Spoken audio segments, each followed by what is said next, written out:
তোমাদেরকে আরো একবার স্বাগত জানাচ্ছি সিভিল ইঞ্জিনিয়ারিং এর ক্লাসরুমে। অনেকদিন পর তোমাদের সাথে আবার দেখা হচ্ছে। তো আজকে আমরা শিয়ার স্ট্রেংথ অফ সয়েলের নেক্সট পার্টটা নিয়ে পড়াশোনা করবো। আগের দিন আমরা যেটা নিয়ে পড়েছিলাম সেটা মূলত স্ট্রেংথ অফ মেটেরিয়াল রিলেটেড ছিল, অর্থাৎ প্রিন্সিপাল স্ট্রেস স্ট্রেন এবং শিয়ার স্ট্রেস তাদের সাথে কি রিলেশন, এই সবগুলো নিয়ে আমরা অনেকটা পড়েছিলাম। আজকে আমরা এবং মোর সার্কেল সম্পর্কেও কিন্তু জেনেছিলাম। আজকে আমরা সয়েলের ক্ষেত্রে, স্পেসিফিক্যালি সয়েলের ক্ষেত্রে এই ব্যাপার জিনিসগুলোর কিরকম ব্যবহার হয় এবং সেগুলোকে নিয়ে আমাদের ফার্দার পড়াশোনাটা করব। ওকে, তাই চলো কথা না বাড়িয়ে আমরা একটা একটা করে জিনিস কমপ্লিট করি এবং আস্তে আস্তে বুঝতে বুঝতে এগোই। তো আগের দিন আমরা যেটা করেছিলাম, চলো আমরা আগে একটু ছোট্ট করে দেখে নিই সেটা কি ছিল। সেটা আমরা জেনেছিলাম যে আমরা যদি এরকম একটা মোর সার্কেল প্লট করেছিলাম, মোর সার্কেলের মাধ্যম দিয়ে আমরা সয়েলের শিয়ার স্ট্রেংথটা জানার চেষ্টা করেছিলাম। যদিও বা শিয়ার স্ট্রেংথ অফ সয়েল বার করার জন্য আমাদের কাছে দুটো উপায় অ্যাভেলেবেল আছে, একটা হচ্ছে অ্যানালাইটিক্যাল মেথড আর একটা হচ্ছে গ্রাফিক্যাল মেথড। গ্রাফিক্যাল মেথডের মধ্যে আমরা পেয়েছিলাম মোর সার্কেলের প্রসেস বা মোর সার্কেলের মাধ্যম দিয়েও কিন্তু সেই সেম জিনিসটাকেই বার করা যায়। সেক্ষেত্রে আমরা কি করেছিলাম যে আমরা দেখেছিলাম যে অনেকগুলো কন্ডিশন হয় বিভিন্ন রকম স্ট্রেস কন্ডিশনের জন্য। যদি এরকম একটা কন্ডিশন হয় যেখানে তোমার শুধুমাত্র অ্যাক্সিয়াল লোডিং আছে, কোনো শিয়ার স্ট্রেস এই প্লেনগুলোতে নেই, সেটার জন্য এক ধরনের মোর সার্কেল হবে। আর একটা যদি এই প্লেনে যদি শিয়ার স্ট্রেস থেকে যায় তাহলে তার জন্য এক ধরনের মোর সার্কেল হবে, বা মোর সার্কেলটা প্লট করা বা মোর সার্কেল থেকে ডেটাগুলোকে বার করা তার ধরনগুলো অন্যরকম হবে।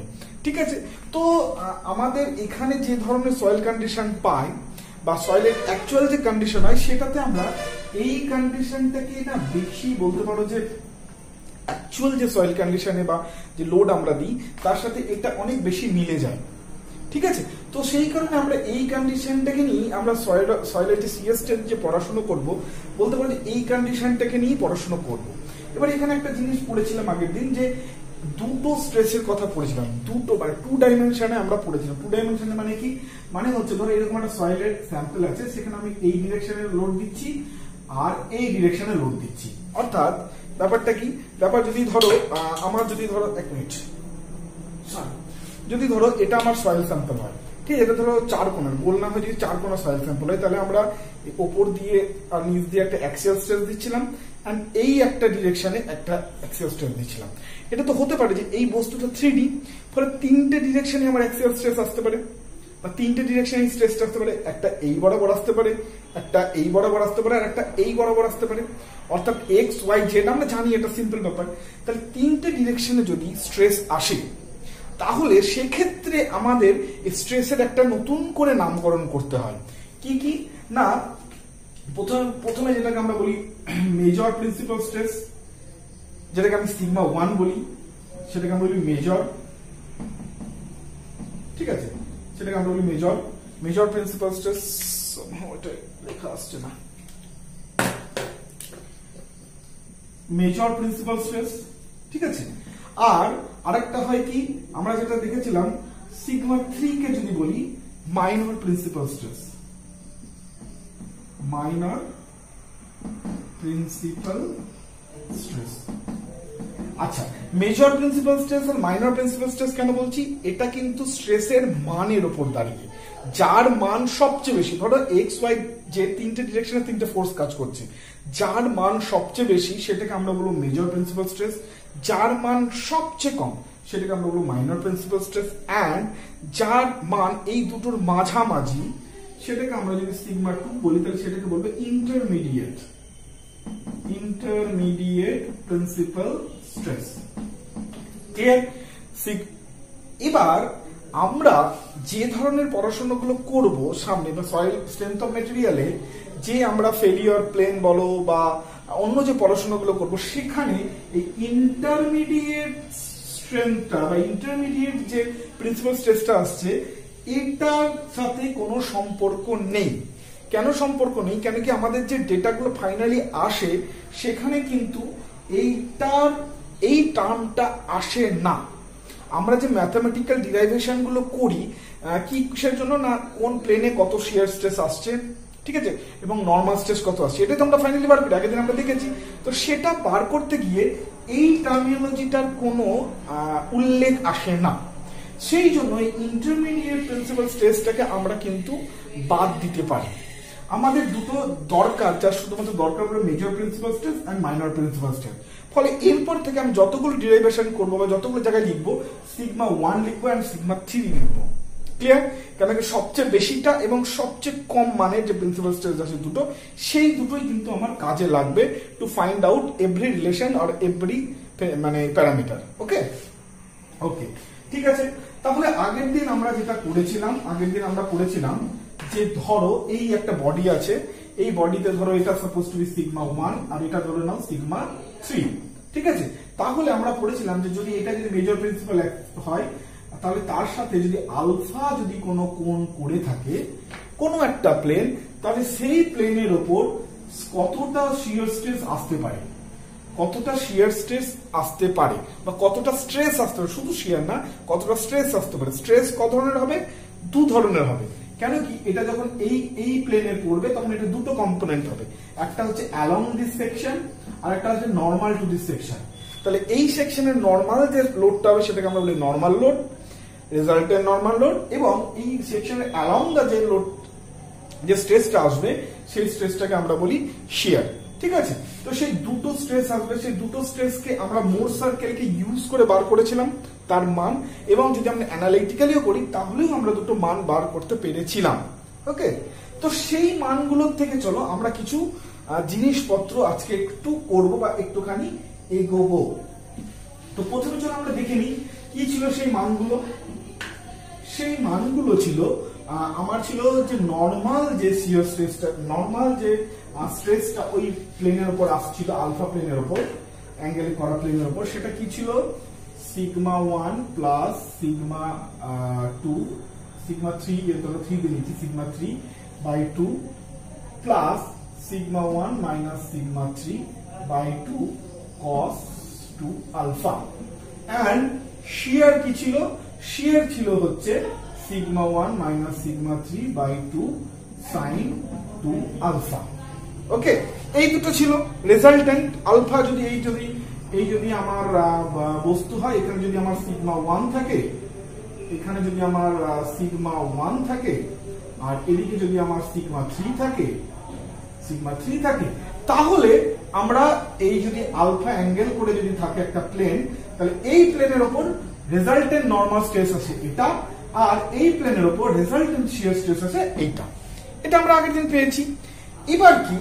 এবার আমাদের ঘটনা হচ্ছে যে আমাদেরকে বার করতে হবে কোন প্লেনে এই বস্তুটা ফেল করবে বা এই সয়েলটা ফেল করবে। মানে কি, তুমি ধর একটা সয়েল স্যাম্পলের উপর প্রেসার দিয়ে যাচ্ছ, দুদিক থেকে প্রেসার দিয়ে দিচ্ছ, একটা টাইমের পর তোর সয়েল স্যাম্পলটা প্রেসার নিতে পারবে না, এবং সেই নিতে পারবে না, তখন কি হবে? একটা প্লেন বরাবর সেটা ফেল করে যাবে। যদি ধরো আমি বলি কিরকম করে ফেল করে, যদি ধরো খুব ডেন্স কোনো স্যান্ড হয়, খুব ডেন্স মানে খুব শক্তভাবে কম্প্যাক্টেড হওয়া যদি কোনো স্যান্ড হয়, তাহলে যদি তুমি ধরো এর উপর লোড দাও, ঠিক আছে, তাহলে সে ফেল করে যায় কি, ধরো এরকম একটা প্লেন বরাবর সে ফেল করে যায়। মানে এখান থেকে এই পার্টটা আলাদা করে চলে আসে, এই পার্টটা আলাদা করে চলে যায় ওইদিকে, এইভাবে ভেঙে যায়। ঠিক আছে, তো সেই যে ফেল করছে, সেই ফেলটা কোন প্লেন বরাবর করছে সেইটা আমাদেরকে জানতে হবে বা সেটা আমাদেরকে বার করতে হবে। ঠিক আছে, যদি আমি ধরে নিই যে ধরো এই আলফা অ্যাঙ্গেল বরাবর ধরো সাপোজ টু বি ফেল করছে, ঠিক আছে, ধরো আলফা অ্যাঙ্গেল বা কোনো একটা জায়গাতে আমার কোনো একটা অ্যাঙ্গেলে আমার কিন্তু ফাইনালি ফেল করছে। ওকে, তাহলে সেইখানে যে তোমার শিয়ার স্ট্রেসটা আসবে সেই প্লেনে যে শিয়ার স্ট্রেসটা আসবে, সেই শিয়ার স্ট্রেসটাকে আমরা বলি টাউ এফ বলতে পারি, অর্থাৎ shear stress at the failure plane, এটা বলতে পারি shear stress at the failure plane. Okay, এবার নাও আমরা ফেলিওর এনভেলপের আগের দিন আমরা যেটা মোর সার্কেল থেকে যেটা পেয়েছিলাম যে এইটা ছিল আমাদের ফেলিওর প্লেন। ঠিক আছে, আর যদি এটা এরকম না হয়, যদি কোহেসিভ সয়েল থাকে, তাহলে এরকম হচ্ছিল, এটা হচ্ছিল সি, আর এইটা হয়েছিল টাউ ইকুয়াল টু কি ছিল? C plus sigma tan phi, এটা আমাদের ইকুয়েশন ছিল এই লাইনটার ক্ষেত্রে। ওকে, তাহলে যদি আমি ফেলিওর প্লেন, এটা ছিল ফেলিওর প্লেন, এই প্লেনটা যেটা 2 আলফা কোণ করেছিল এখানে, that was the failure plane. তাহলে এই প্লেনের ক্ষেত্রে আমার যে শিয়ার স্ট্রেস হবে, সেই শিয়ার স্ট্রেসটাকে ধরে নিলাম টাউ এফ বললাম, টাউ এফ বললাম, মানে ফেলিওর প্লেনে শিয়ার স্ট্রেস কত আসছে। ওকে, তাহলে টাউ এফ ইকুয়ালস টু আমরা কত লিখতে পারি? টাউ এফ ইকুয়াল টু আমরা লিখতে পারি হচ্ছে ওই ইকুয়েশন থেকে আমরা যেটা পেলাম সেটা হচ্ছে কি, যে C plus sigma tan phi, c plus sigma tan phi, clear? Okay, now এখানে কোন একটা পোরশনে ওই যে এই যে প্লেন একটা বলছি, সেই প্লেনে রেজাল্টেন্ট নরমাল ফোর্স কত আসে? এই মানটা আসে। তাহলে এই মানটাকে আমি সিগমার জায়গায় লিখতে পারি, অবশ্যই লিখতে পারি। তাহলে যদি এই মানটাকে আমরা সিগমার জায়গায় লিখি, তাহলে c ইকুয়াল টু কি হবে? c প্লাস সিগমা জায়গায় হবে sigma 1 plus sigma 3 by 2 plus sigma 1 minus sigma 3 by 2 into cos 2 alpha, okay, R into tan phi আছে, দুটোর সাথেই tan phi, ক্লিয়ার? আচ্ছা, এবার একটা জিনিস খেয়াল করে দেখো, যখন যখন এই টাউটা কি, এই টাউটা হচ্ছে আলফা অ্যাঙ্গেল করে থাকা, মেজর প্রিন্সিপাল অ্যাক্সিসের সাথে আলফা অ্যাঙ্গেল করে থাকা যে কোনো একটা প্লেনে আসা শিয়ার স্ট্রেস, যে কোনো একটা আলফা কোণ করে থাকা যে কোনো একটা প্লেনে আসে শিয়ার স্ট্রেস, ক্লিয়ার? ওকে, এবার আমি ধরে নিচ্ছি এই প্লেনটাতেই ফেলও করে যাচ্ছে, এই প্লেনটাতেই বস্তুটা মানে সয়েলটা ফেল করে যাচ্ছে। তাহলে বলা যেতে পারে ফেলের সময় যে শিয়ার স্ট্রেস আছে সেটা এটা, আর এমনি যদি ফেল না করে, ধরো ফেল করছে না, তাহলে এই প্লেনে শিয়ার স্ট্রেস আছে কোনটা? এটা। যদি ফেল করে যায় তাহলে এই প্লেনে শিয়ার স্ট্রেস আসবে এইটা। আর যদি ফেল না করে, যদি তোমাকে শুধু বলে যে এই প্লেনে কত শিয়ার স্ট্রেস ক্যালকুলেট করো, তো তুমি এই ফর্মুলা দিয়ে ক্যালকুলেট করবে, আমি আগের দিন শিখিয়েছিলাম। তাহলে যদি ফেল না করে তাহলে এই প্লেনের শিয়ার স্ট্রেস আছে এটা। তাহলে যখন ফেল করবে তখন আমরা কি লিখতে পারি না, যে টাউ এফ মাইনাস টাউ এর ভ্যালুটা মিনিমাম হবে। মিনিমাম হবে মানে কি, টাউ একদম টাউ এফ এর কাছাকাছি হয়ে যাবে, মানে টাউ একদম টাউ এফ এর কাছাকাছি হয়ে যাবে, ক্লিয়ার? মানে কি, যখন এই সেকশনটা ফেল করবে তখন টাউ এর মান প্রায় টাউ এফ এর মতন হয়ে যাবে, তাহলে তো ফেল করে যাবে। এই প্লেনে আসা শিয়ার স্ট্রেস বা শিয়ার স্ট্রেস যদি ফেলিয়ার প্লেনে আসা শিয়ার স্ট্রেসের সমান মানের হয়ে যায় তাহলে তো প্লেনটা ফেল করে যাবে। ওকে, তাহলে এই মানটা মিনিমাম হবে। আচ্ছা, মিনিমাম যদি হয় তাহলে কি হয়, আমরা অ্যাঙ্গেল যদি বার করি তাহলে এটা বলা যায় না d d alpha that is equal to 0।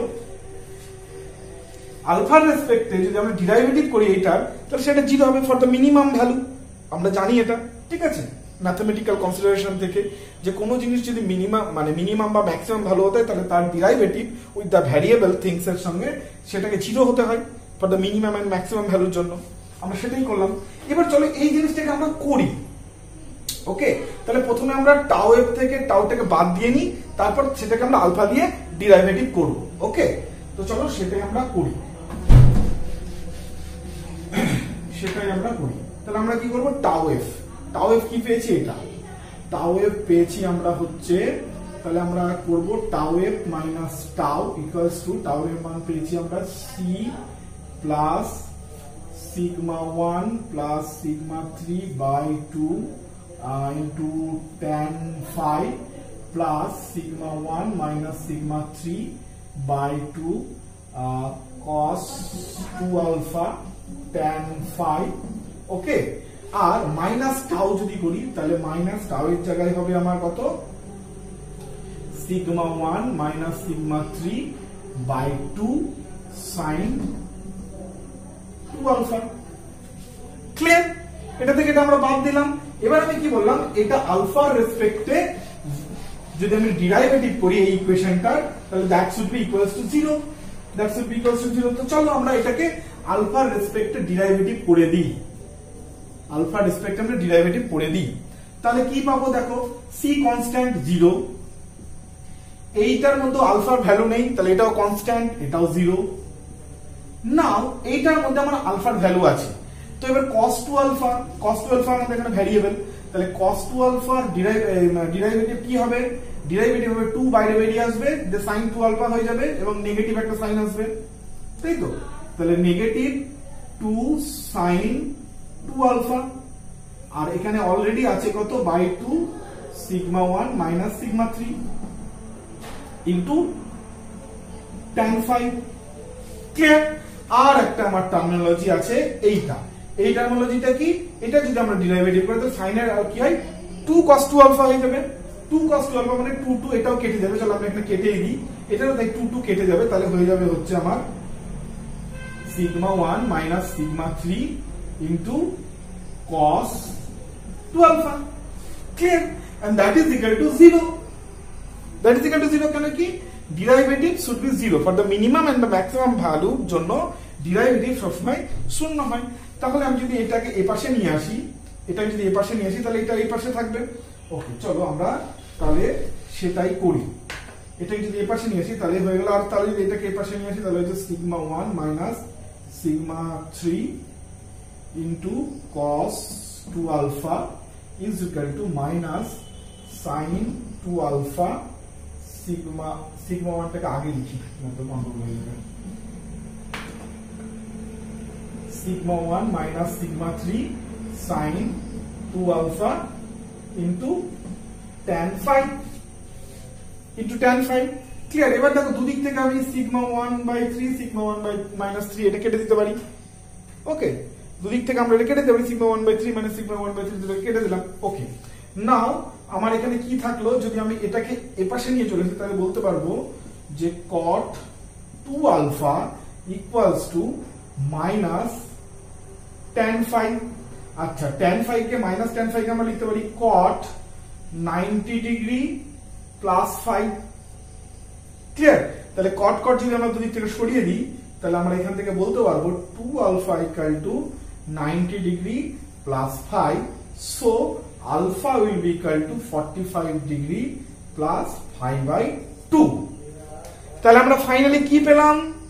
আমরা পেলাম, যদি এখান থেকে আমরা কি পেলাম আমি উপরের দিকটা মিটিয়ে দিচ্ছি, যদি ফিজিক্যালি জানতে চাও যে আমরা কি পেলাম তাহলে তোমার কাছে এলো যে যদি আমার এরকম একটা সয়েল স্যাম্পল হয়, ঠিক আছে, যেখানে এখানে আমার সিগমা 1 কাজ করছে, এখানে আমার সিগমা 3 কাজ করছে, ওকে, তাহলে এই প্রিন্সিপাল অ্যাক্সিসের সাথে যদি এই কোণটা মান 45 ডিগ্রি প্লাস 5/2 হয়, তাহলে সেই যে প্লেনটা পাবো সেই প্লেনটাতে বেসিক্যালি সয়েলটা ফেল করে যাবে, এই কন্ডিশন যদি হয়।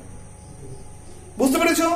তাহলে আমরা যেটা এতক্ষণ ধরে যেটা বার করলাম, যদি তোমাকে এবার ধরো তোমাকে একটা সয়েল স্যাম্পল দেওয়া হলো, যে বলা হলো এখানে সিগমা 1 আছে, এখানে সিগমা 3 আছে, বলো তো কোন অ্যাঙ্গেলে গিয়ে তোমার এই সয়েল স্যাম্পলটা ফেল করবে? তাহলে তুমি বলতে পারবো যে 45 ডিগ্রি প্লাস 5/2 এই মেজর প্রিন্সিপাল অ্যাক্সিস থেকে যদি আমরা কাউন্ট করে আসি তাহলে যে প্লেনটা পাবো সেই প্লেনে গিয়ে সয়েল স্যাম্পলটা ফেল করে যাবে। ঠিক আছে? সো এইটা কিন্তু খুব ইম্পর্টেন্ট একটা টার্ম, এইটা কিন্তু মাথায় রেখো, এটা কিন্তু আমাদেরকে মনে রাখতে হবে। ক্লিয়ার? এই জিনিসটা কিন্তু নোট ডাউন করে রাখতে হবে, এটা কিন্তু মনে রাখতে হবে। কেন কি পরীক্ষায় গিয়ে তুমি এটা ডিরাইভ করতে পারবে না, যদি কখনো ভুলে যাও, তোমার হাতে টাইম আছে, দেন তুমি এটা ডিরাইভ করবে, আমি তোমাকে দেখিয়ে দিলাম, কিন্তু এটা মনে রাখবে, এটা ডিরাইভ করতে যাবে না। ক্লিয়ার? ওকে, নাও এইটা বেসিক্যালি ব্যাপারটা তাহলে কি হলো যে আমরা ফেলিওর প্লেনটা পেলাম, কোন অ্যাঙ্গেলে ফেলিওর প্লেন পেলাম। ওকে, এবার তোমাকে প্রশ্ন করা হতে পারে যে এই ফেলিওর প্লেনটাতে ওই যে পয়েন্টে ফেলিওর প্লেনটা এলো, মানে এই অ্যাঙ্গেলটাই, সেইখানে কত স্ট্রেস আসছে, মানে নর্মাল স্ট্রেস কত আসছে এবং শিয়ার স্ট্রেস কত আসছে। ফেলিওর প্লেনটা তো পেয়ে গেলাম, যেখান থেকে এত দূরে আছে, অসুবিধা নেই, অ্যাঙ্গেলটা পেয়ে গেলাম, কিন্তু এই প্লেনে কত নর্মাল স্ট্রেস আর কত শিয়ার স্ট্রেস, সেটা কতটা পাবো, সেটা কি করে পাবো?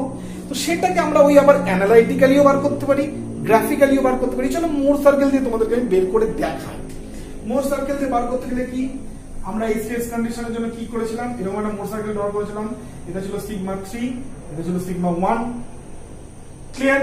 আচ্ছা, এবার আমরা কি বলেছিলাম, এই যে সেন্টার, এই সেন্টার থেকে এই যে কোণ, সেই কোণটা ইনটু 2, এই কোণটা ইনটু 2 মানে কি, যদি তোমার এটা যদি হয় তাহলে হচ্ছে 90 ডিগ্রি প্লাস 5।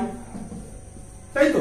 এই কোণটা ইনটু 2 কি 90 ডিগ্রি প্লাস 5। তাহলে যদি তুমি 90 এই কোণটাই এই সেন্টার থেকে এই কোণটাকে যদি তুমি 90 ডিগ্রি প্লাস 5 যদি রেখে দাও, তো তুমি মোটরসাইকেলটা ড্র করলে, ড্র করার পর সেন্টার থেকে তুমি এইখান থেকে 90 ডিগ্রি প্লাস 5 যে কোণটা হয় সেই কোণটাতে এরকম একটা রেখা টেনে দিলে, তো এই যে পয়েন্টটা তুমি পাবে, ঠিক আছে, এই পয়েন্টটা থেকে তুমি করেসপন্ডিং সিগমা এন এবং করেসপন্ডিং টাউ এফ পেয়ে যাবে। বুঝতে পেরেছো এর ব্যবহারটা কি হলো? তাহলে তোমাকে যদি তোমাকে ধরা কেউ একজন বললো যে এরকম একটা সয়েল স্যাম্পল আছে, আমি এখানে সিগমা 1 স্ট্রেস দিয়েছি, এখানে সিগমা 3 স্ট্রেস দিয়েছি, তুমি আমাকে বলে দাও যে কোন অ্যাঙ্গেলে বা কোন প্লেনে এই সয়েল স্যাম্পলটা ফেল করবে এবং সেই প্লেনে কত নরমাল স্ট্রেস আসবে এবং কত শিয়ার স্ট্রেস আসবে। তাহলে তুমি সিম্পলি বলবে যে মেজর প্রিন্সিপাল অ্যাক্সিস থেকে 45 ডিগ্রি প্লাস 5/2 তে আমার ফেল করবে, হয়ে গেল।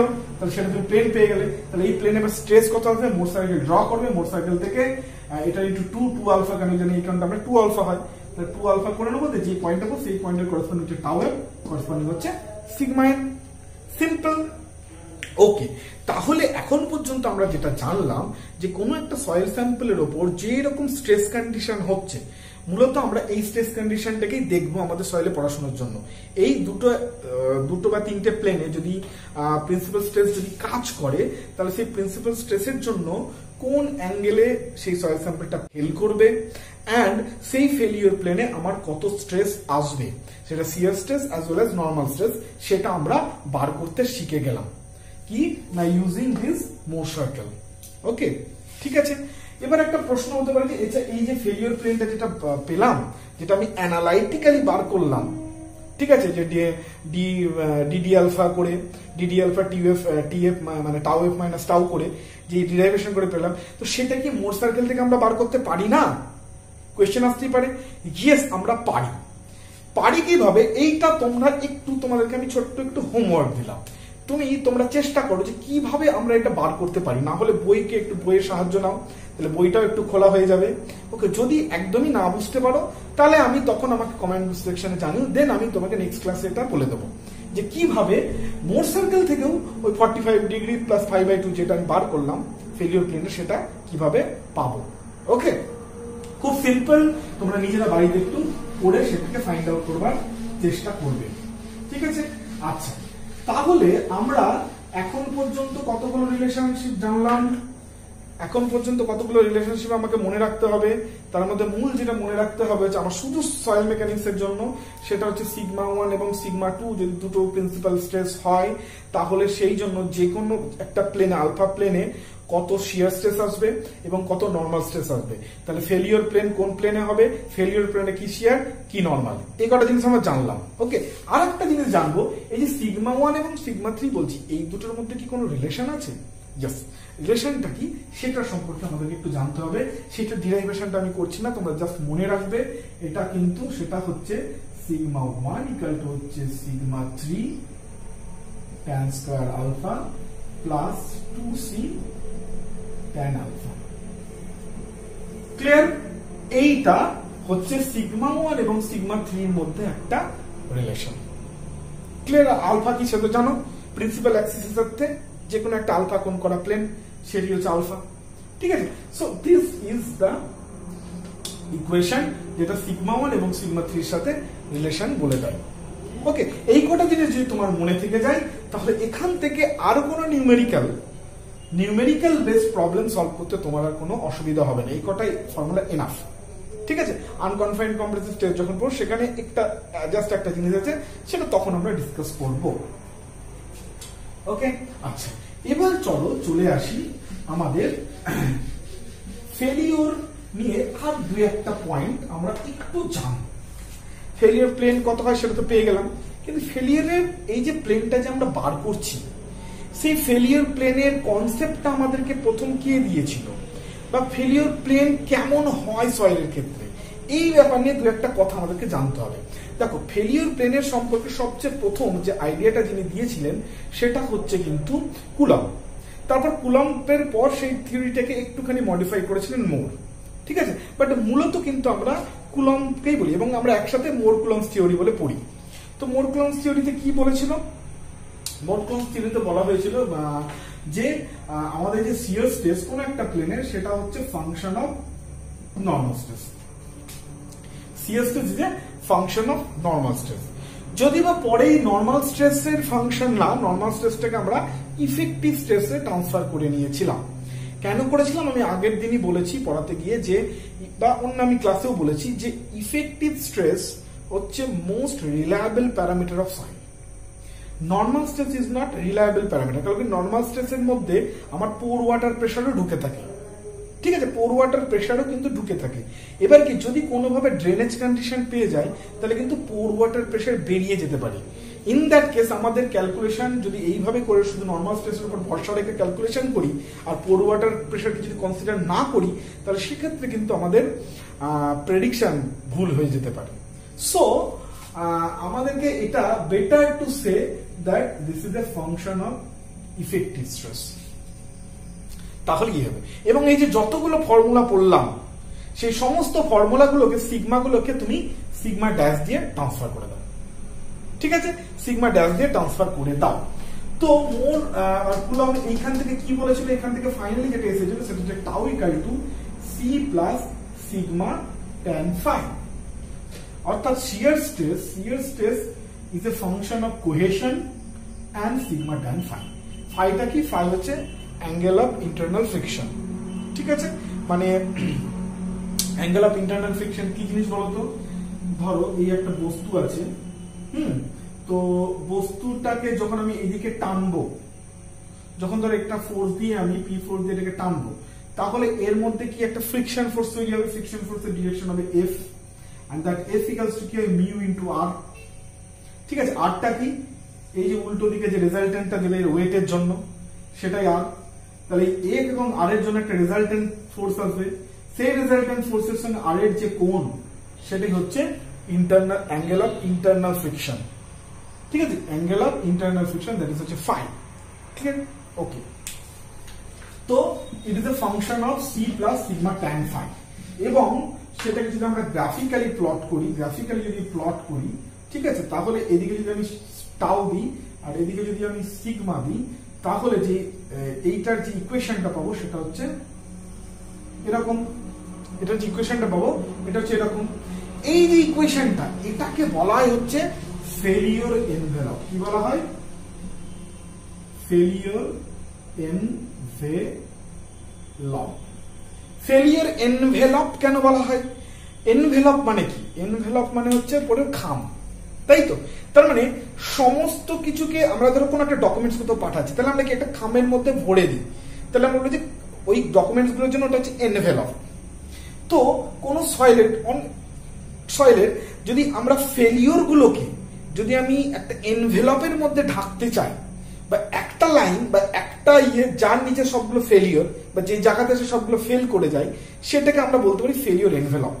ব্যাপারটা কি, ব্যাপারটা হচ্ছে তুমি ধরো একটা সয়েলের ক্ষেত্রে যদি C5 কে তুমি কনস্ট্যান্ট রাখো তাহলে সেই ক্ষেত্রে সবগুলোর ফেলিওর পেন্ট অনেক, তারগুলোর জন্য তুমি ধরো যেমন করে মোটর সাইকেল ড্র করছো, ঠিক আছে, ধরো আরো করছো তুমি, আমি যদি আবার খুব দারুণ আঁকতে পারি, সো প্লিজ একটু সহ্য করে নাও। তো অনেকগুলো একই সয়েলের, অবশ্যই সয়েলটা এক হতে হবে, C5 যদি সেম থাকতে হয়, তাহলে C5 সেম থাকা সয়েলগুলোর যদি তুমি লোড বাড়িয়ে তাদের এই ফেলিওর এনভেলপ যদি বার করো বা কোন পয়েন্টে সেটা ফেল করছে সেই পয়েন্টগুলোকে যদি কনসিডার করো এবং সেই পয়েন্টগুলো দিয়ে যদি তুমি এরকম করে একটা স্ট্রেট লাইন টানো, ঠিক আছে, তাহলে সেইটা হয়ে যায় ফেলিওর এনভেলপ। কি হয়, সেটা হয়ে যায় ফেলিওর এনভেলপ। এবং সেটা কুলম্ব বলেছিলেন এটা হবে স্ট্রেট লাইন, কুলম্ব বলেছিলেন এটা হবে স্ট্রেট লাইন, আর মোর বলেছিলেন যে না এটা একটু স্ট্রেট লাইন হয় না, কিছু কিছু সয়েলের ক্ষেত্রে এটা কিন্তু হালকা একটু কার্ভ হয়ে যায়, হালকা একটু কার্ভ হয়ে যায়, বাট আমরা আমাদের পড়াশোনার ক্ষেত্রে আমরা কিন্তু এটাকে স্ট্রেট লাইন মেনেই চলবো। ক্লিয়ার? তাহলে ফেলিওর এনভেলপ ব্যাপারটা বুঝে গেলে, ওকে। নাও এবার আমরা চলে আসবো যে আমরা শিয়ার স্ট্রেংথ অফ দ্য সয়েল কি করে বার করবো, একদম মেইন কথাতে চলে আসছি যে শিয়ার স্ট্রেংথ অফ দ্য সয়েল আমরা কিভাবে বার করবো। তো বার করার জন্য আমাদের কাছে মূলত চারটে ল্যাবরেটরি মেথড আছে, এছাড়াও ফিল্ড মেথডসও আছে। তো আমি ল্যাবরেটরি মেথড দিয়ে শুরু করি যাতে তোমরা আস্তে আস্তে আইডিয়া পাও। তারপর আমরা হয়তো আজকে হবে না, আমরা নেক্সট ক্লাসে ফিল্ড মেথডটা নিয়েও আমরা ডিসকাস অবশ্যই অল্প একটু হলেও করবো। তো বলতে হচ্ছে ল্যাবরেটরি মেথড। ল্যাবরেটরি মেথড কি কি মেথড অ্যাভেলেবেল আছে? ল্যাবরেটরি মেথডের মধ্যে প্রথম যেটা অ্যাভেলেবেল আছে সেটা হচ্ছে ডাইরেক্ট শিয়ার মেথড, ঠিক আছে, ডাইরেক্ট শিয়ার। সেকেন্ড হচ্ছে বা ডাইরেক্ট শিয়ার মেথড বলো বা ডাইরেক্ট শিয়ার টেস্ট বলো, টেস্ট বলাটা বেস্ট হবে, ডাইরেক্ট শিয়ার টেস্ট। নেক্সট আছে কি ট্রাই অ্যাক্সিয়াল শিয়ার টেস্ট। 3 নম্বর কি আছে unconfined compressive strength test, unconfined compressive strength test. আর 4 নম্বর হচ্ছে ভেন শিয়ার টেস্ট। তো আমাদের কাছে এই 4টে মেথডোলজি আছে বা 4টে বলতে পারো প্রসেস আছে বা 4টে টেস্ট প্রসিডিউর আছে ল্যাবরেটরিতে কোনো একটা সয়েল স্যাম্পলের শিয়ার স্ট্রেংথ বার করার জন্য। এবার তুমি বলবে যে দাদা বা স্যার কেন এই 4টে প্রসেস করার কেন দরকার, বলে একটা প্রসেসে কেন হলো না? দেখো 4টে প্রসেস অ্যাকচুয়ালি 4টে অ্যাঙ্গেল অফ কি বলবো একটা জিনিসকে দেখার জন্য 4টে অ্যাঙ্গেল। বা বলতে পারো যে আমরা যখন খাবার খাই, ঠিক আছে, তো খাবারের তো আমাদের এতগুলো মেনু করার কি দরকার? আমরা তো 2টো মেনু, ভাত ডাল, একটা ধরো মাংস যদি কেউ খাই তাহলে মাংস, বা যারা ভেজ খায় একটা ভেজের আইটেম হয়ে গেলেই তো হয়ে যেত। তাহলে এতগুলো খাবার করার কি দরকার? ব্যাপারটা হচ্ছে ধরো কেউ এটা খেতে ভালোবাসে, কেউ ওটা খেতে ভালোবাসে, যেহেতু প্রত্যেকটা মানুষ আলাদা আলাদা, তো সেই জন্য প্রত্যেকটা ক্যাটাগরিকে স্যাটিসফাই করার জন্য বা প্রত্যেকটা ক্যাটাগরিকে আলাদা আলাদা করে আইডেন্টিফাই করার জন্য আমাদের আলাদা আলাদা খাবারের যেমন প্রয়োজন, ঠিক একই রকম ভাবে সয়েলও অনেক রকম হয় এবং সেই সয়েলের অনেকগুলো কন্ডিশনও হয়, ঠিক আছে, ফিল্ড কন্ডিশন অনেক রকম হয়। তো সেইগুলোকে রিভেল করার জন্য বা সেইগুলোকে কাছাকাছি আনবার জন্য আমরা মূলত এই 4টে টেস্ট আমাদের কাছে অ্যাভেলেবেল আছে। আমরা যখন 4টে টেস্টের ডিটেলিং এ পড়বো তখন বুঝে যাবো যে কোন টেস্টটা কোন সয়েলের জন্য বেস্ট, কোন টেস্টটা কোন কন্ডিশনকে আমরা আরো ভালোভাবে রিপ্রেজেন্ট করি, সেই কারণে ওই টেস্টটাকে আমরা নেব, ওকে, বা কোন টেস্টটাকে আমরা কখন চুজ করবার জন্য, ঠিক আছে। তো সেইগুলো আমরা এটা যখন পড়বো তার মধ্যে আমরা আস্তে আস্তে করে পড়বো। আচ্ছা, ওকে, এবার আমরা প্রথমে পড়ে নিই চলো ডাইরেক্ট শিয়ার টেস্ট। ডাইরেক্ট শিয়ার টেস্টটা কি?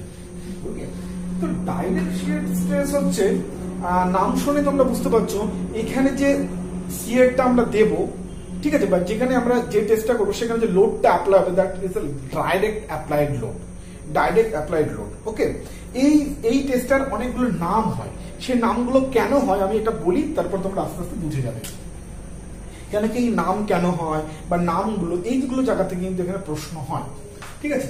এখানে করা হয় কি, এখানে করা হচ্ছে একটা সয়েল স্যাম্পল নেওয়া হয়, এরকম মাপের একটা সয়েল স্যাম্পল নেওয়া হয়। সাধারণত তোমার থিকনেসটা 25 mm হয়, এটা 60 mm এবং ওইদিকে 60 mm থাকে, 60/25 এরকম মোটামুটি সয়েল স্যাম্পলের তোমার হচ্ছে আয়তন হয় বা সাইজ হয়, ঠিক আছে। সেই সয়েল স্যাম্পলটাকে না 2টো পার্টে নেওয়া, দুটো মানে সয়েল স্যাম্পলটা একই থাকে কিন্তু আমরা একটা বক্সের মধ্যে নিই, ঠিক আছে। সেই বক্সটা 2টো পার্টে ভাঙা, মানে কি হলো, আমরা ধরো 2টো পার্ট বক্সকে আমরা এরকম করে ক্লাবিং করে দিলাম, তারপরে ফাঁকে আমি সয়েল ঢুকিয়ে দিলাম, একটা সয়েল থাকলো, দুদিক থেকে আমরা 2টো খাপ এরকম করে বন্ধ করে দিলাম, ঠিক আছে। তার মানে 2টো আলাদা আলাদা সেপারেট খাপ দিয়ে আমি সয়েল স্যাম্পলটাকে এর মধ্যে আটকে নিলাম, ক্লিয়ার? আচ্ছা, ওকে, এবার কি আমি এই সয়েল স্যাম্পলের ওপরে 2টো পোড়া স্টোন বসিয়ে দিলাম। পোড়া স্টোন বসালাম মানে কি এখান দিয়ে আমি যখন কোন রকম ভাবে লোড দেব বা যে কোনো রকম প্রেসার দেব, এই সয়েলের মধ্যে যে জল আছে সেই জল সেই লোডটাকে দেবে, এটা আমরা পড়েছি কনসোলিডেশনের ক্ষেত্রে। এবং কি হবে, সেই লোডের জন্য আমার এই জল এখান থেকে বেরিয়ে যাওয়ার চেষ্টা করবে, ওকে। তো আমি সেই জলকে বেরোনোর রাস্তা দিচ্ছি, ঠিক আছে। তো সেই কারণে এটাকে বলা হয় ড্রেইনড টেস্ট। কি বলা হয়? ড্রেইনড টেস্ট, ওকে। আচ্ছা, এইটা ডাইরেক্ট টেস্ট পড়বো, তার আগে আমি একটা জিনিস একটু তোমাদের সামনে ক্লিয়ার করে দিতে চাই, সেটা হচ্ছে যে আমাদের এই যে টেস্ট কন্ডিশন যেগুলো হয়, ঠিক আছে, সেই টেস্ট কন্ডিশনকে আমরা মূলত তিনটে ক্যাটাগরিতে ভাগ করতে পারি। না ঠিক আছে, সেটা আমি ট্রায়াক্সেল টেস্ট পড়ানোর সময় বলবো। তো মূলত আমরা যেটা বলি যে আমরা টেস্টকে দুটো প্রসিডিওরে করতে পারি। একটা হচ্ছে যেখানে আমি এই জলকে অ্যালাউ করবো বেরিয়ে যেতে, ঠিক আছে, সেটাকে আমরা বলবো ড্রেন টেস্ট। আর যেখানে আমরা জলকে অ্যালাউ করবো না বেরোতে, সেটাকে বলবো আমরা আনড্রেন টেস্ট। ক্লিয়ার? কেন ড্রেন টেস্ট কখন করবো, আনড্রেন টেস্ট কখন হবে, সেটা আমি ট্রায়াক্সেল টেস্ট যখন করবো, সেখানে সব ধরনের টেস্টই করা হয়, সেই জন্য ওখানে আমি ডিটেলে এটা বলবো। ওকে, তো ডাইরেক্ট শিয়ার টেস্ট হচ্ছে ড্রেন টেস্ট, শুধু এটাও মাথায় রাখো, direct shear test is a drain test. Okay okay, এবার আমরা কি করি, আমরা এখানে একটা প্রুভিং রিং লাগাই। প্রুভিং রিং এর মাধ্যম দিয়ে এখানে আমরা একটা লোড দিই, ডাবল পরিমাণ ধরে একটা লোড দিই। Now what is proving ring? Proving ring হচ্ছে এমন একটা রিং, এই লোডটাকে যদি আমি এখানে ডিরেক্ট চাপিয়ে দিতাম তাহলে কি হতো, এটা একটা পয়েন্ট লোডের মতন এখানে অ্যাক্ট করতো। But we want to give a uniformly distributed load, বা লোডটা এমন ভাবে দিয়েছি যেটা মোটামুটি সব জায়গায় ইউনিফর্মলি ডিস্ট্রিবিউটেড ভাবে সয়েলে পৌঁছায়। সেই জন্য আমরা প্রুভিং রিং এর মাধ্যম দিয়ে লোডটা দিই, যাতে মোটামুটি সমস্ত জায়গায় সেটা ঠিকঠাক ভাবে ছড়িয়ে যায়, ডিস্ট্রিবিউশনটা যাতে ভালো রকম ভাবে হয় uniformly. Okay, so that is why we are applying the load through this proving ring. Okay, now আমরা কি করি, এখানে এই পার্টটাতে আমরা একটা মোটর লাগিয়ে সেখান থেকে স্ট্রেন দিই, মানে কি এরকম করে ঠেলা দিয়ে কি হবে, তাহলে এই পার্টটা এরকম ছিঁড়ে এখান থেকে বেরিয়ে আসতে চেষ্টা করবে, এবং এইখানে আমরা একটা ডায়াল গেজ রাখি, যে ডায়াল গেজে আমরা ক্যালকুলেট করি যতটা স্ট্রেন দিচ্ছি তার বেসিসে স্ট্রেস কতটা আসছে সেটা কিন্তু আমরা ক্যালকুলেট করি। ঠিক আছে, এটাকে আমরা বলি স্ট্রেন কন্ট্রোল টেস্ট। কেন কি আমরা এখানে কি কন্ট্রোল করছি, স্ট্রেনটাকে কন্ট্রোল করছি, স্ট্রেস দিচ্ছি না, কিন্তু স্ট্রেনটাকে কন্ট্রোল করছি। মানে স্ট্রেন মানে বুঝতে পারছো তো, বিকৃতি করাচ্ছি, কারো শেপের পরিবর্তন করানোটাকে স্ট্রেন বলে। আর কোন উপরে যদি ফোর্স দেওয়া, মানে ফোর্সটা দিচ্ছি, ফোর্সটাই আমার কাছে ইম্পর্টেন্ট, তখন সেটাকে স্ট্রেস বলে। তো আমরা এখানে কি দিচ্ছি, স্ট্রেন দিচ্ছি, এবং স্ট্রেনের করেসপন্ডিং স্ট্রেস কতটা আছে সেটা আলাদা করে আমরা মেপে নিচ্ছি। ঠিক আছে, এই করতে করতে কি একটা টাইমে আসবে যখন এই প্লেনটাতে ফেল করে যাবে এবং এই পার্টটা ছিঁড়ে এটা থেকে বেরিয়ে চলে আসবে, সেই করেসপন্ডিং আমরা স্ট্রেংথটা আমরা এখান থেকে ধরে নেব, সেই করেসপন্ডিং স্ট্রেংথ এখান থেকে ধরে নেব। সেটা কি হবে বেসিক্যালি, সেটাই হচ্ছে টিএফ, অর্থাৎ ফেলিওর প্লেন। এটা সেই ফেলিওর প্লেন, এটা কি ধরনের স্ট্রেস, এটা এদিকে টেনে নিয়ে যাচ্ছে, এটা এদিকে টেনে নিয়ে যাচ্ছে, তাহলে এটা কি স্ট্রেস, শিয়ার। তাহলে এইখানে যে স্ট্রেসটা পাবো সেটা হচ্ছে টাউ এফ। আর এখান থেকে যেটা পাবো, এই ডাব্লিউ বাই এরিয়া যদি করি, এই এরিয়া যদি ভাগ করি, তাহলে যেটা পাবো সেটা হচ্ছে নর্মাল স্ট্রেস। ঠিক আছে, তাহলে আমরা কি পেলাম, এই যে ফেলিওর প্লেন, সেই ফেলিওর প্লেনে আমরা টাউ এফ পেলাম, মানে শিয়ার স্ট্রেস পেলাম, অ্যাজ ওয়েল অ্যাজ কি পেলাম, আমরা নর্মাল স্ট্রেস পেলাম। ঠিক আছে, তাহলে এই দুটো যে পেয়ে গেলাম, এবার আমি সয়েল স্যাম্পলটাকে চেঞ্জ করব, আবার একটা নতুন সয়েল স্যাম্পল নেবো, সেম সয়েলেরই আরেকটা স্যাম্পল নেবো, আবার এই টেস্টটা করবো, আবার একটা আমরা টাউ এফ পাবো, আবার একটা আমরা সিগমা এম পাবো, পেলাম। এবার আমাদের কাছে কি ফেলিওর প্লেনের জন্য কি ইকুয়েশন অ্যাভেলেবেল আছে, ইকুয়েশন অ্যাভেলেবেল আছে হচ্ছে C plus sigma tan phi। Okay, এবার এখানে তোমার আননোন কি, সি আননোন এবং ফাই আননোন, এবং আমরা পেয়েছি কি টাউ এফ পেয়েছি, সিগমা পেয়েছি। তাহলে দুটোর জন্য দুটো সেট অফ আমি tau F and sigma N পেয়েছি, আগে একটা পেয়েছিলাম, পরের স্যাম্পলের জন্য আরেকটা পেলাম। তো দুটো যদি বসাই তাহলে দুটো আননোন আমাদের বেরিয়ে যাবে। দুবার যদি আমি ইকুয়েশনটাতে বসাই তাহলে আমার দুটো আননোন বেরিয়ে যাবে সুন্দর করে। তাহলে আমরা সি এবং সিগমা ফাই পেয়ে গেলাম। তার ফলে আমরা যেটা করব ফাইনালি, সেটা হচ্ছে একটা গ্রাফ প্লট করব। আমাদের ফেলিওর এনভেলপ দরকার, তাহলে আমরা কি পেয়ে যাব, আমরা সি পেয়ে গেলাম এবং tan phi পেয়ে গেলাম, ফলে আমরা এই ফেলিওর এনভেলপটা পেয়ে যাব। ঠিক আছে, দিয়ে তাহলে ফেলিওর এনভেলপ পেয়ে যাব। এইবার একটা ধরো আমার মোট সার্কেল হয়ে গেল, এবার আমরা আবার টেস্টটাকে আরেকবার রিপিট করাবো, আবার একটা সেল স্যাম্পল নেবো, আবার করব, এবং সেখানেও যে ফেলিওর প্লেনের যে স্ট্রেস স্ট্রেনটা আসবে সেটাতে টেস্ট করে দেখবো যে এই লাইনের উপর আসছে কিনা, ক্লিয়ার? তো এটা গেল হচ্ছে তোমার ডাইরেক্ট শিয়ার স্ট্রেস। এবার একটা জিনিস খেয়াল করে দেখো, এখানে আমি কি করছি, এখানে আমি যেটা করছি সেটা হচ্ছে যে আমি জলটাকে বেরিয়ে যেতে দিচ্ছি। প্রথম জিনিস যেটা মাথায় রাখো, ভালো করে বোঝো, কেন কি এখান থেকে আমার লিমিটেশন কি, টেস্টার বা টেস্টার অ্যাডভান্টেজ কি, সব বেরিয়ে যাবে। আমি এই যে সয়েল স্যাম্পলটাকে কি করলাম, আমি সয়েল স্যাম্পলটাকে এক মিনিট দাঁড়া, আমি এটা এঁকে নিই। সয়েল স্যাম্পলটাকে আমি এই ওপরে এবং নিচে দুটো পোড়া স্টোন দিয়েছি। মানে আমি বলছি যে তুমি জল, তুমি বাইরে বেরিয়ে যাও, জল তুমি বাইরে বেরিয়ে যাও। তার মানে কি, জল বাইরে বেরিয়ে যাওয়া মানে কি, জল বাইরে বেরিয়ে যাওয়া মানে কি, এখানে আমি পোর ওয়াটার প্রেশারকে আমি কিন্তু জিরো ধরে নিচ্ছি, পোর ওয়াটার প্রেশারকে জিরো ধরে নিচ্ছি। পোর ওয়াটার প্রেশার যদি জিরো ধরে নিই, তাহলে টোটাল স্ট্রেস ইকুয়াল টু হয়ে যাবে কি ইফেক্টিভ স্ট্রেস, তাহলে টোটাল স্ট্রেস ইকুয়াল টু হয়ে যাবে ইফেক্টিভ স্ট্রেস। ক্লিয়ার? ওকে, তার মানে এখানে যে আমি সিগমা এন যেটা দিচ্ছি সেটাকেই আমি ইফেক্টিভ স্ট্রেসেই পেয়ে যাব ডিরেক্ট। কেন কি আমি এখানে পোর ওয়াটারকে বলে দিয়েছি চলে যাও, বেরিয়ে যাও। এবার একটা জিনিস খেয়াল করে দেখো, এবার যদি আমি এখানে এমন কোন সয়েল নিতাম যার জল সহজে বেরোয় না, তাহলে কি আমি এখানে sigma N K direct sigma dust N লিখতে পারতাম না। তাহলে এখানে আমাকে এমন সয়েলই নিতে হবে যেখানে যার জল অল্প তাড়াতাড়ি বেরিয়ে যায়। সো কোন সয়েলের জল তাড়াতাড়ি বেরিয়ে যায়? ডেফিনেটলি স্যান্ড বা কোর্সার সয়েল। তাহলে এই টেস্টটা is valid for coarse grain soil. Coarse grain সয়েলের জন্য এই টেস্টটা কিন্তু ভ্যালিড, মানে স্যান্ডের জন্য বা গ্র্যাভেলি সয়েলের জন্য এই টেস্টটা ভ্যালিড। এটা কিন্তু আমাদের ক্লেই সয়েলের জন্য বা খুব সিল্কি সয়েলের জন্য এটা ভ্যালিড টেস্ট নয়। ওকে, এবার এই টেস্টের কিছু লিমিটেশন আছে। তাহলে এটাই 1 নম্বর লিমিটেশন, যে এটা সমস্ত সয়েলের জন্য করা যাচ্ছে না। লিমিটেশন নাম্বার 1 পেয়ে গেলাম, যে এটা সমস্ত সয়েলের জন্য করা যাচ্ছে না। দ্বিতীয় নম্বর লিমিটেশনটা কি? দ্বিতীয় নম্বর লিমিটেশনটা তুমি যদি খেয়াল করে দেখতে হবে, যে আমি ফেলিওর প্লেনকে বলছি শুধু এই বরাবরই হবে। ফেলিওর প্লেন আমার শুধু এই বরাবরই হবে, মানে হরাইজেন্টালি এই জায়গাটাতেই ফেলিওর হবে। এবার তো হতেই পারে যে মানে এইটা উইকেস্ট প্লেন না, হতে পারে অন্য কোনো অ্যাঙ্গেলে একটা উইকেস্ট প্লেন আছে এই সয়েলটার ক্ষেত্রে, এটা উইকেস্ট প্লেন নয়। Okay, so it is the next limitation কি, যে আমরা এখানে ফেলিওর প্লেনকে আগের থেকে ডিফাইন করে দিচ্ছি, বলে দিচ্ছি এটাই ফেলিওর প্লেন। আমরা বলে দিচ্ছি এটাই ফেলিওর প্লেন, কিন্তু এটা তো নাও হতে পারে। সয়েলের তো অন্য কোনো প্লেনও ফেল করতে পারে বা অন্য কোনো প্লেনও দুর্বল হতে পারে। কেন কি আমাদের আলটিমেট উদ্দেশ্য কি? আমাদের আলটিমেট উদ্দেশ্য হচ্ছে সয়েল কোন জায়গা দিয়ে ফেল করবে এবং কত স্ট্রেসে ফেল করবে এটা বার করা।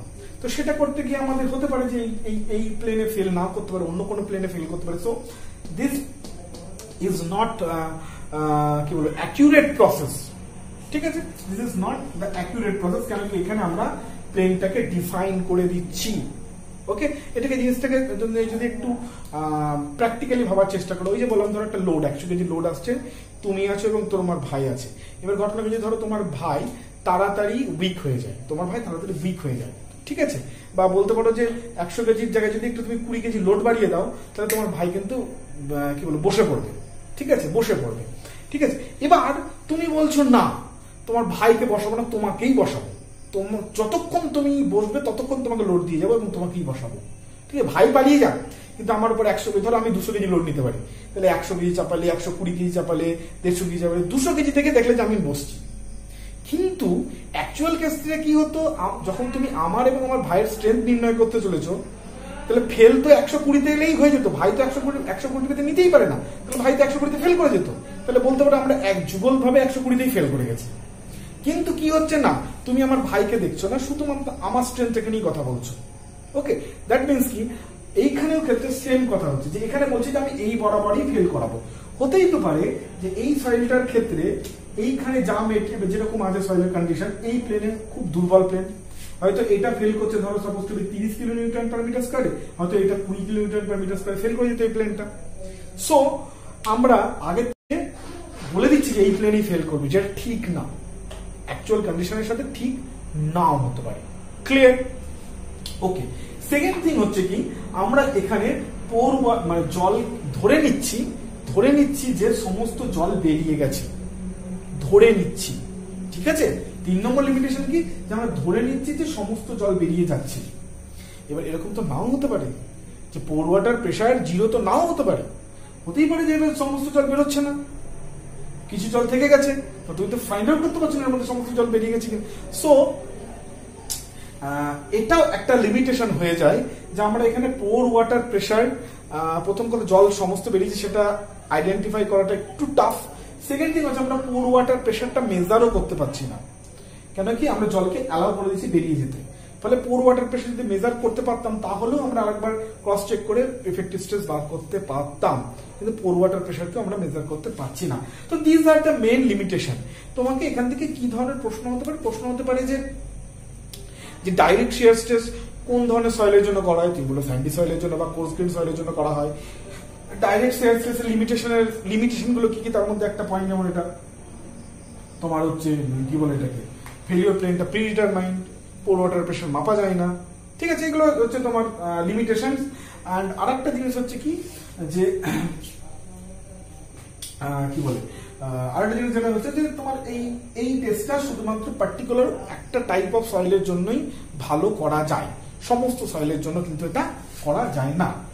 ওকে, তো এইটা এই পর্যন্ত আজকের ক্লাসটাতে থাক। আমরা নেক্সট ক্লাসটাতে ট্রায়াক্সিয়াল টেস্ট এবং আর যে দুটো টেস্ট আছে সেই দুটো টেস্ট মিলে শেষ করবো। অ্যাকচুয়ালি শিয়ার স্ট্রেন্থ চ্যাপ্টারটা একটু বড়, সো এবং আমি যেহেতু একটু বুঝিয়ে করতে চাইছি, কারণ কি এখানে তোমাদের অনেক কনফিউশন থাকে, এই জায়গাটার মধ্যে অনেক কনফিউশন। যদি এটাকে একটু ধীরে ধীরে না করা হয়, একটা ক্লাস আমি হয়তো করিয়ে দিতে পারতাম যেটা যেটা লাগে, তাহলে কি হবে তোমাদের কনসেপ্টটা ক্লিয়ার হবে না। ওকে, সো আমি চাই একটু আর একটা দুটো ক্লাসের মধ্যে, আর একটা ক্লাসের মধ্যে আশা করি আমি শেয়ারটাকে শেষ করে দেবো। তো আজকের ক্লাস আশা করি সবটা বুঝতে পেরেছো। তো নেক্সট ক্লাসে আবার দেখা হচ্ছে, যদিও আমার অনেকটা দেরি হয়ে গেছে, আমি খুব বিশেষ কিছু কারণে প্রচন্ডভাবে ব্যস্ত ছিলাম, সেই জন্য আমি ক্লাসগুলো করতে পারিনি, সেই জন্য সরি ফর দ্যাট। বাট এবার থেকে আশা করি একটু একটু করে রেগুলারাইজ ক্লাসগুলো আসবে, চাপ নেই, পুজো অব্দি অন্তত পক্ষে, ঠিক আছে। তো আজকের ক্লাসটা এখানেই থাকলো। নেক্সট ক্লাসে আমরা ট্রায়াক্সিয়াল টেস্ট করবো, সেটাও কিন্তু খুব ইম্পর্টেন্ট। সেখানে অনেক কিছু কনফিউশন, তোমাদের এতদিন ধরে যে কনফিউশন, এই আনকনসোলিডেটেড আন্ডারএন্ড, এই সমস্ত জিনিসগুলো আমি একদম পরিষ্কার জলের মতন করে দেবো। ওকে, তো চলো নেক্সট ক্লাসে আবার দেখা হচ্ছে, ততক্ষণের জন্য বাই।